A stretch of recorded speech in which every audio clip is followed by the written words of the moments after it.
Hi, in this video we are going to take a look at the setup for contact printing. As you can see, the setup is all here. It's very simple. There is no enlarger, no big instrumentation needed, just a simple light. And but still I think that it's interesting to see how the setup is built if you are interested yourself in starting to do some contact printing. So first thing, you're gonna need a light tight room. I'm lucky that I have this sort of deposit room that my landlord built in my townhouse. It doesn't have to be 100% light proof, like if you're developing film that's really fast, so you need to be extremely light proof. For developing paper, it has to be light tight, but there can be some little leaks, although you're gonna have to experiment on your setup and make it as light tight as possible. So the light that I have here in this simple light cup holder that I bought off of Home Depot. It is very simple bulb. It's a 7.5 watt just incandescent light, and I found that this, at a distance of about 4 feet from the printing frame, gives me some printing time that is reasonable, between 8 seconds for the fastest paper and maybe a minute for the slowest papers. And then here in another similar of this light fixture, I have my safe light, red safe light. So another little thing that I have here is that I built a filter holder for the light, and here I can put this variety of ilfol multigrade filters in a size 6 by 6 inches, and they just fit very easily in the filter holder like this. That's everything that I need to change the contrast of the exposure. Now that we have seen the lights, let's go to see how I time the exposure.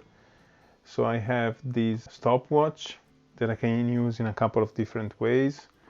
One way that I can use it is that I can use this pedal back here to switch on the light, and otherwise I can clip the pedal like this, and then I can use in this case, the on and off button here on the timer itself. The pedal is attached here. It is routed before the timer so that I can exclude the timer, and if I want to use the pedal, use the pedal. Otherwise I can use the timer.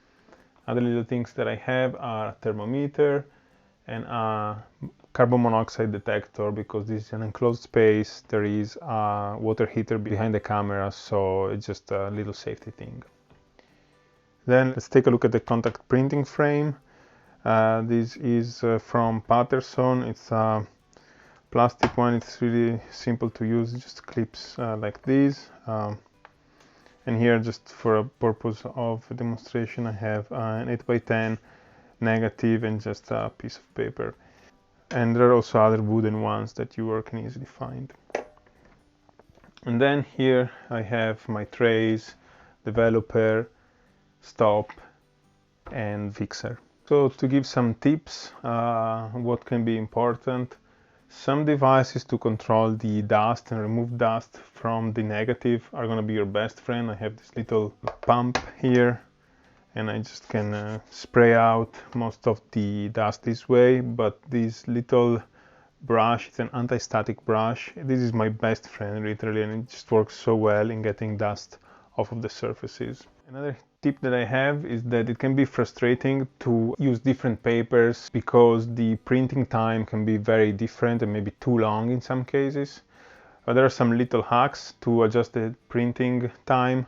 One can be simply to use kind of a neutral density filter. You can use pretty much anything that can shade some light off of your main exposure light, or you can change the exposure light itself and use a more powerful one. For example, this one is a 15 watts that I can use if I know that I have some slow, maybe warm tone, very slow paper. And finally, the most simple way is to just pop a box under your printing frame, and this is just going to make the printing frame a little bit closer to the light, and this is going to give you significantly faster printing time. And you are going to need some sort of devices to dodge and burn your image, and this is the same as for negative and larger printing. I have different shapes that I cut here for this purpose. One of the main differences between printing with an enlarger and doing contact printing is that sometimes it's very difficult to see the image on a contact print because the image is not being projected via the enlarger. For this purpose, there are two things that can be done.